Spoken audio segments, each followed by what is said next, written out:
Hey everybody, what's going on? Your host Lovely Cheese Pizza here. Welcome back to another edition of Sports Sunday, where we talk about sports, life, and everything in between. And we're back playing some more NBA Hangtime. We had our first episode of this in a long time, just last week, and we did really well, surprisingly enough. And I think we got some more attribute points. I would love to use some of these because, well, God knows we need them. So let's check it out. See what points we have to spend and how many we have to spend. So let's see what we got. Let's go to attributes. We have 2 more points, which, let's see, dunks, pretty good, steal, block would be nice to have a point in. And then, I say we also go for 1 point in height. Now we're 6'4". This is actually, strangely enough, almost very close to my actual numbers. I am 6'4", and I'm about 195, so this is about as close as you're gonna get to me, minus the wolf head and the extremely dark skin. So, you know, we get what we can get out of it.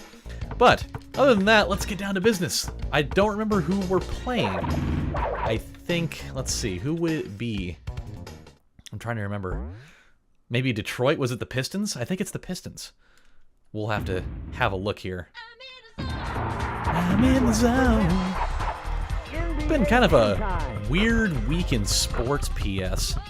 Yeah, actually, there was a lot of weird shakeups in all sorts of stuff today. In the NFL, the Seahawks beat the Eagles today, which, really? Of course they would. for no, the Knickerbockers, that's right. Because for no other reason other than, why the hell not?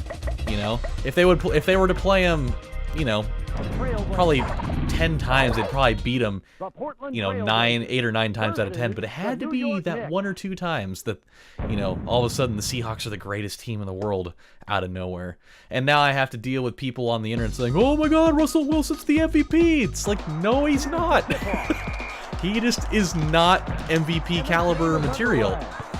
You know, I mean, not to say that he's not having a quality year, because he is, but I mean, let's run down who probably is more deserving of it at this point. We've got, oh God, I mean, let's just put the obvious one out there. Tom Brady. Let's run down all the things that he's doing better than Russell Wilson in. He's got more passing yards. He's averaging more yards per pass per game. He has a better completion percentage. He has a better touchdown to interception ratio. He has a better, oh boy. Let's see. He has more touchdowns, less interceptions, which is, I guess, the same thing that I just said. But he has a far superior quarterback rating. He's got the best quarterback rating in the entire league, and he's 40 years old. I mean, let's not forget that. And his team has a better record. And then the counter argument is, well, but Russell Wilson accounts for like 90% of his offense. Like, well, you know, I mean, that's all fine and dandy, but he's also, you know, he's also lacking in all those other categories. You know, not to say that he's not having a good year, because he is, but he's not having a better year than a guy who's way older than he is, which is nuts. The fact that Tom Brady's putting up the numbers that he's putting up, and his team is tied for the best record in the league at the age of 40 is simply disgusting.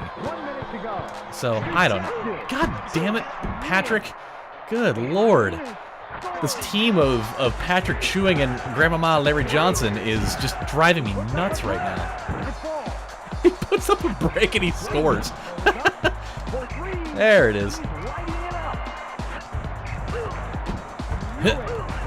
Okie dokie. Oh, yeah. Oh, man. Oh, he got plastered right there. Oh, shit. Nope. Damn it.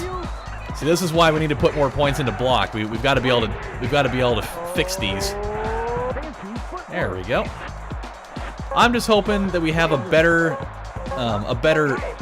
showing than last game. We won, which was certainly nice. Damn it! Thought we were gonna get that one. You know, we did fine. We won the game, but I'd rather not have to rely on some crazy fourth quarter heroics. Not like the ones that we'd had many episodes ago where we'd have to go on like these crazy like 10-0 runs with like 30 seconds to go or whatever. We had a couple of those, and I'd rather not have to have any of those if at all possible. But, you know, we had like a 1-point game that we had to go on, you know, a pretty dominant fourth quarter to win. But yeah, and then the other thing too is the other kind of popular thing right now is the college football playoffs just came out, or like the bracket for the 4 playoff teams, and everybody's up in arms in the fact that Alabama, you know, claimed the 4th spot even though they didn't win their conference championship, and Ohio State got left out even though they just won the Big Ten championship on Saturday.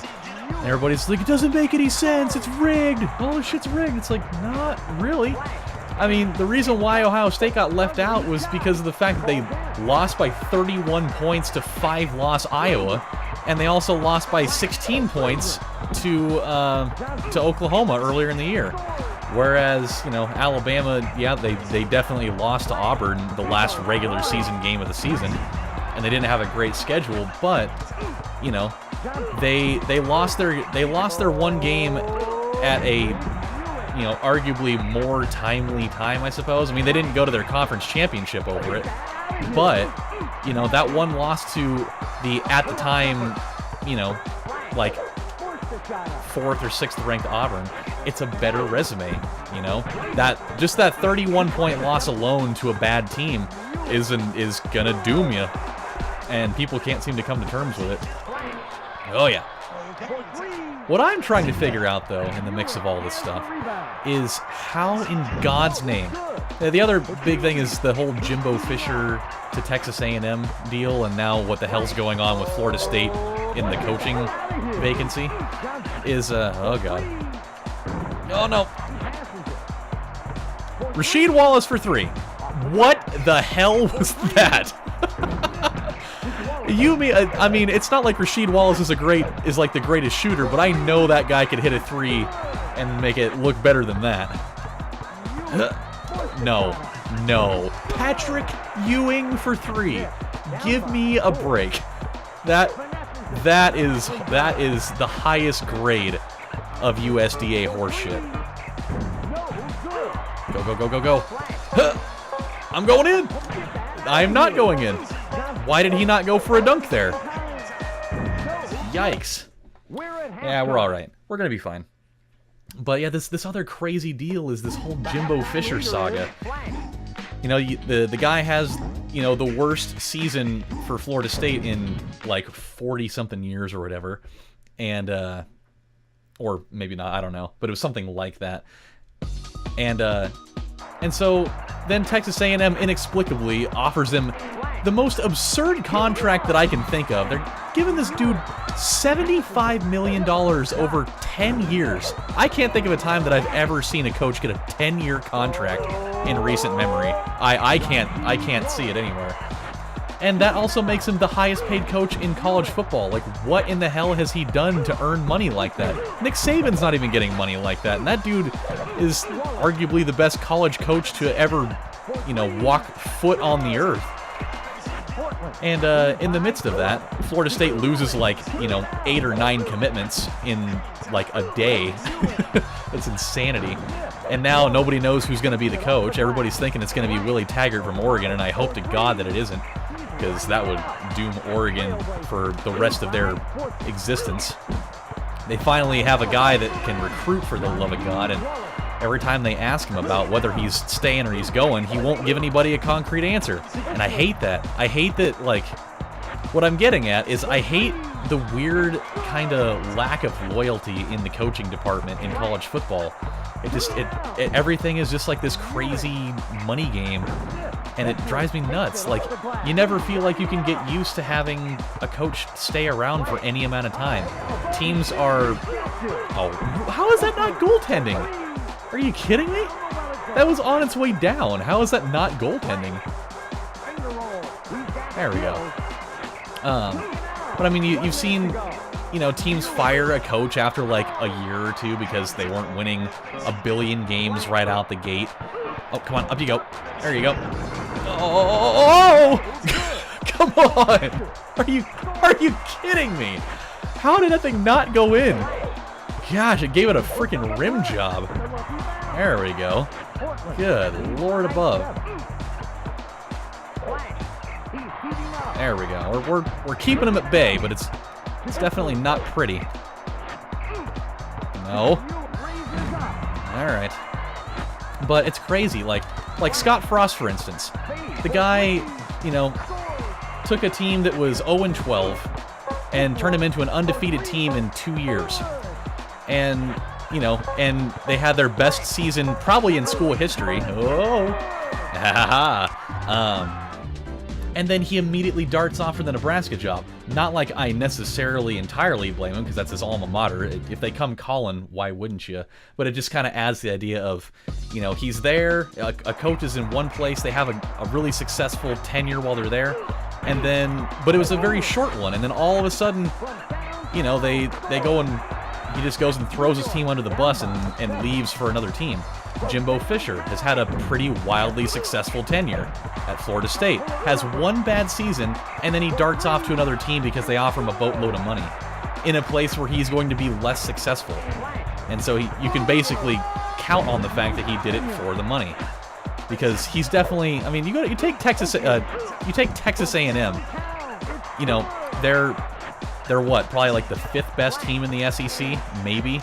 I mean, you've got Alabama is better, Auburn is better, Georgia is better, Florida at some point or another is going to be better. You know, so they're like a middle of the road team in the SEC, and you know, he's going to take a shitload of money there to never compete for a conference championship. Whereas if he would have just stayed in his lane, oh boy. If he would have just stayed in his lane at Florida State, the guy would have been, you know, in the conversation for competing for a conference championship and a spot in the college football playoff every single year. So it's like, why would you leave? And the answer is money. It's just, the whole thing is just chaos, man. All right, here we go. One thing that I'm super pumped about, and this is a story that, you know, a lot of people probably didn't hear because it's not a high-profile story, but it is really cool, is the New Mexico State, I think it's the Aggies, I think they are. They've been, for pretty much their entire existence, as far as I can remember, they've been a really, really bad football program. Like, I think they've had like one winning season in the last like 57 years or something like that. Like it's been really bad. We'll just call it that. It's been a very tumultuous living existence. You know, the ghosts in that closet are not pretty. And so they finally, I don't know what happened necessarily, but they finally had a season that was pretty respectable, and they went 6-6. They did the bare minimum. Oh, that was awesome. They did just enough to become bowl eligible. And in doing that, in having their first 6-6 season since God knows when, it is the very first time that the New Mexico State Aggies, I still think it's the Aggies, it'll be the first time that they're bowl eligible in 57 years. And I think that's really cool. That's an awesome, awesome, awesome achievement for them. Because like they were talking about it with their coach in their post-game thing, and he was just like melting down with tears. Like, it's like, I've accomplished something that no coach in the last like 60 years of this program has been able to do. And it's great. I mean, that's a huge accomplishment for a horrendously struggling program. And it's good. I love hearing about little things like that. What is Tony Kukoc's native country? Oh, God. I don't think it's Romania. Oh, God.